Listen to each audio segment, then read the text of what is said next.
Okay, so let me recap what's going to happen. These guys are going to play live backstage. Stephanie's going to be driving Cinecast, switching cameras, and we're going to stream this all live right now. Are you ready?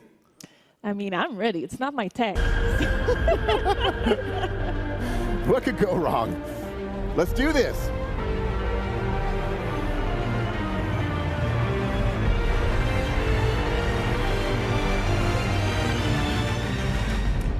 All right, so to give you a little bit more context, we're playing GTFO, a 4-player co-op horror shooter where communication is key to survive. You're a prisoner, and you're forced into a dangerous underground complex, trying to find artifacts to keep your captors satisfied. Okay, so we just got dropped off into this underground complex. As you can see, we have our 4 players here, and they are exploring their map. They have no idea where the enemies are at the moment, but they all have 4 specific tools that can help achieve that objective. Their current objective is to find Zone 11, and we have different tools in this game to do a little bit of co-op. Ashley, for example, has a lot of trip mines. Mike has a glue gun. Simon has a turret. But let's focus on Svante, because he seemed to be our leader at the moment. We seem to need a blue key He's card moving forward.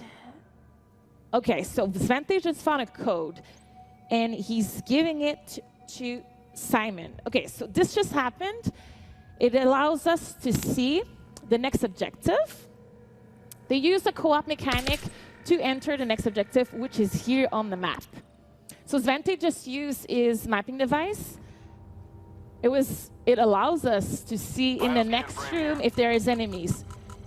This was super important because they switch weapon from shooters to melee weapons to be able to go stealth. They're currently staying in that door in the bioscan because it allows them to open that security door. There's a lot of co-ops mechanic like that in the game. But I think we just found our first enemy here as Simon and Mike took our first enemy really quietly. Svante just took out another one. They're trying to make sure they don't alarm anyone right now. Mike is in a lot of fogs.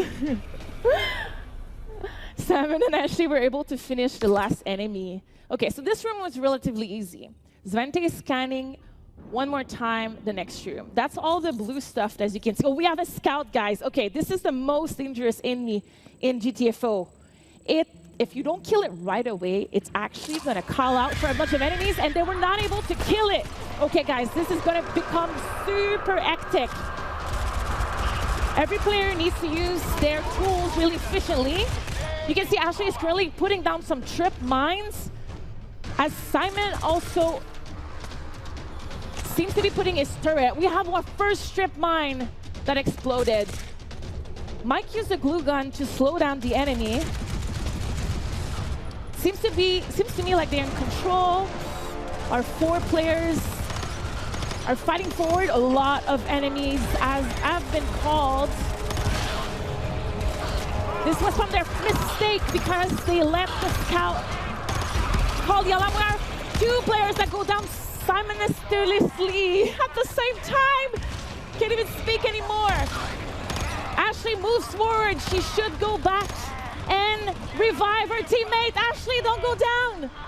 We have 1 teammate alive, Simon. Is he going down, guys? I think he just went down, yes.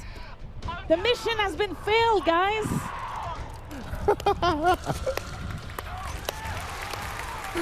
Stephanie. That was so cool. Okay, so before we get into that, we have to thank the GTFO team. Can you believe 9 people made this game, and it was the first game that they made with Unity. So congrats to GTFO. That's amazing.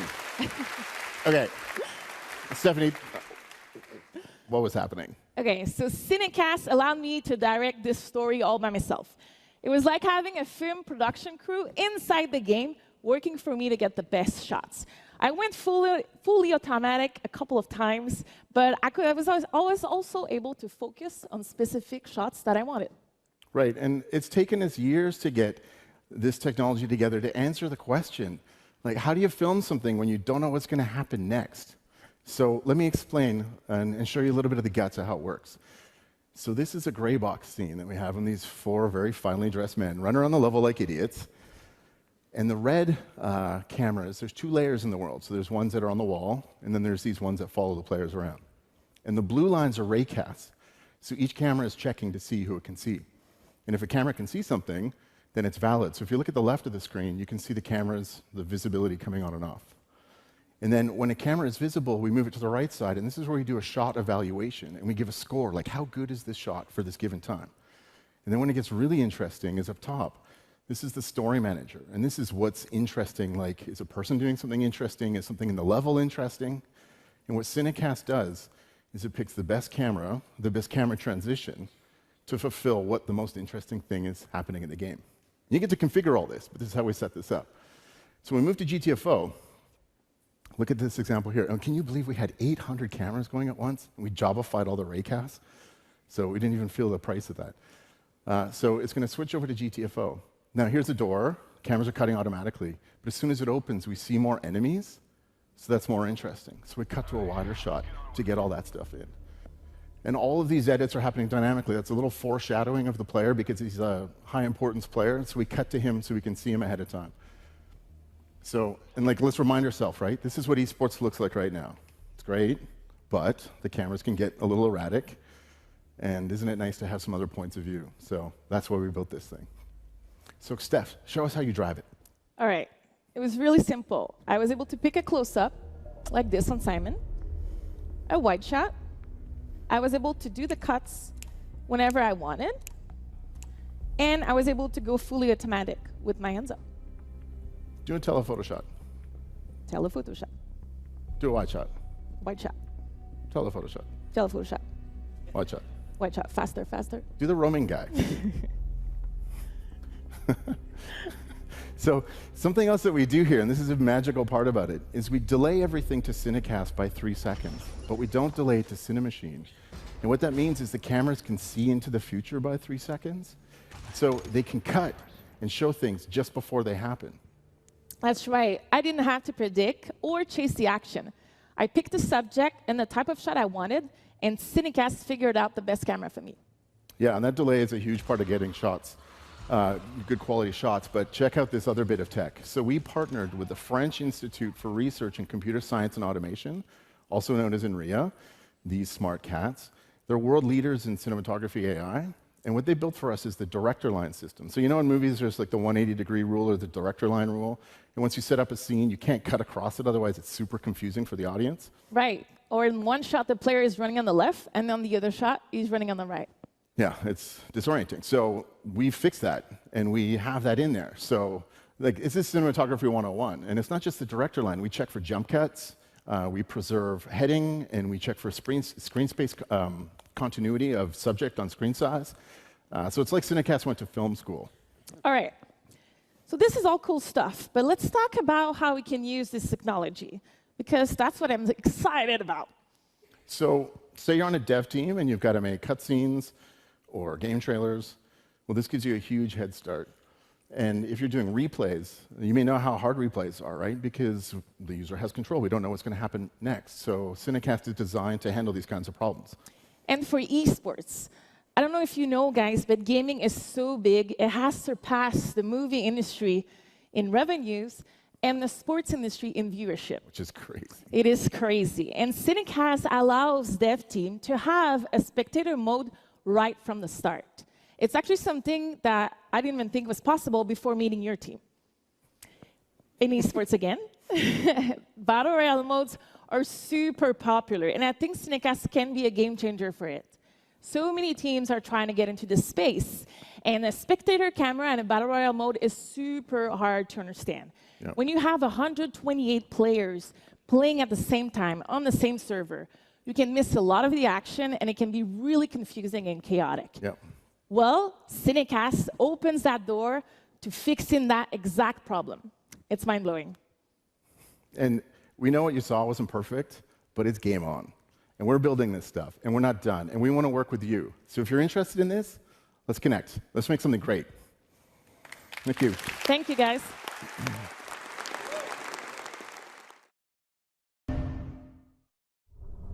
It comes every night without fail.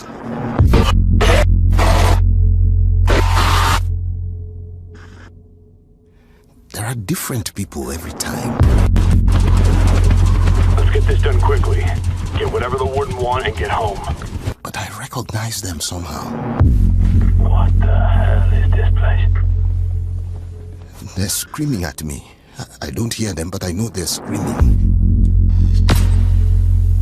You got anything? Such hate and anger. I hope you bastards are looking up once in a while. Those fuckers might be anywhere. I don't know what I have done to them. This place is so damn dark. Sleepers. They want me to feel what they feel. This is good, man. This is good stuff. It'll trade. Everything trades. Oh, fuck. To be honest, any second! Keep your eyes on that door! Ah, shit, there's fucking loads of them!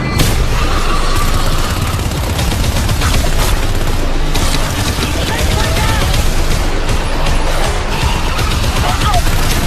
Fuck up!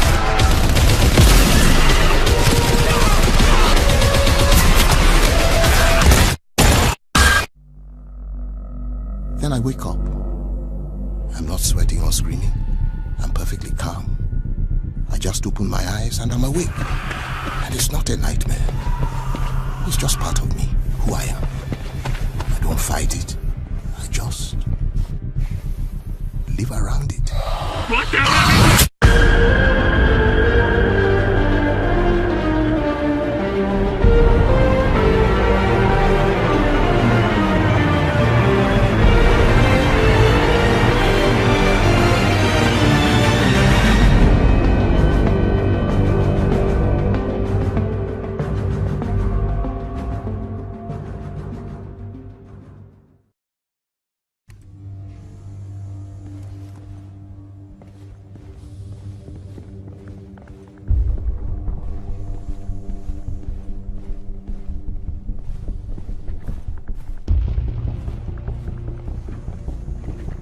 Eyes open. If it looks useful, take it.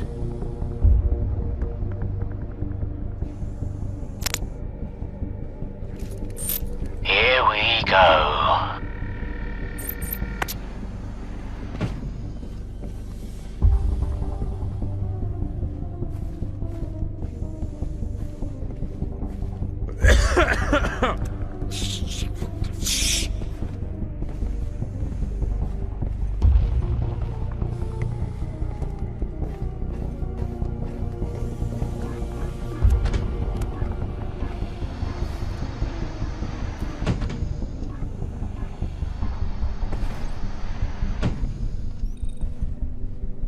Whew.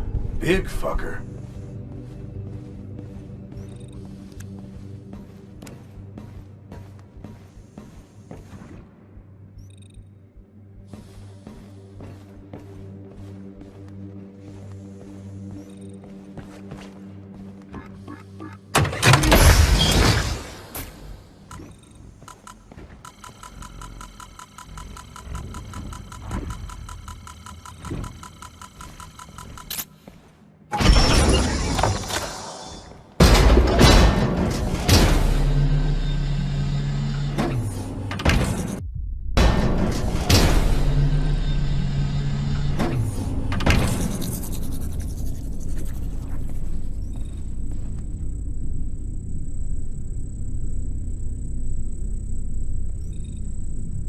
Jeepers, creepers, I see some sleepers.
Sleepers.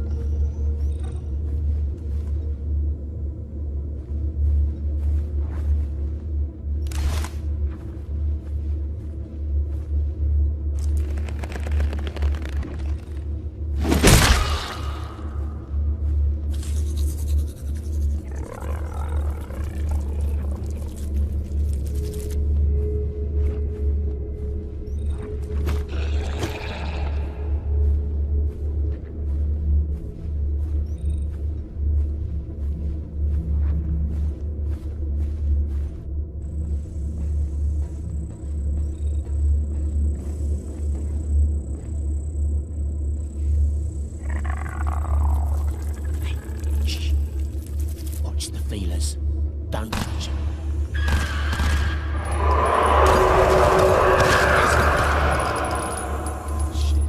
We stirred the fucking nest. Yes. That's the pad said.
back.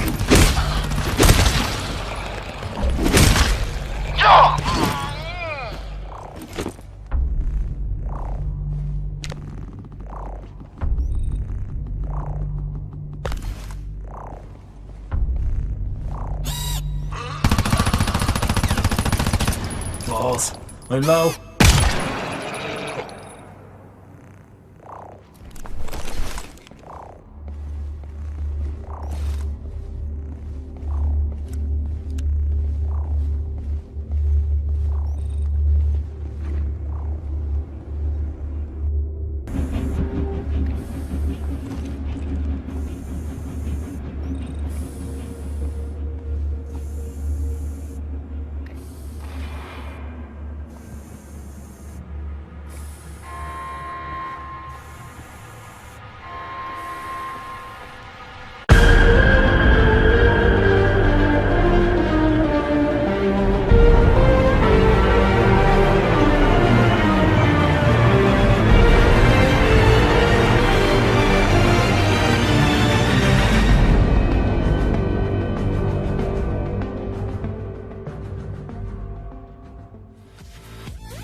Like and share if you enjoy the video and think others might benefit from this. And of course, subscribe and hit the notification button if you are new to the channel and want to be notified every time I post a video.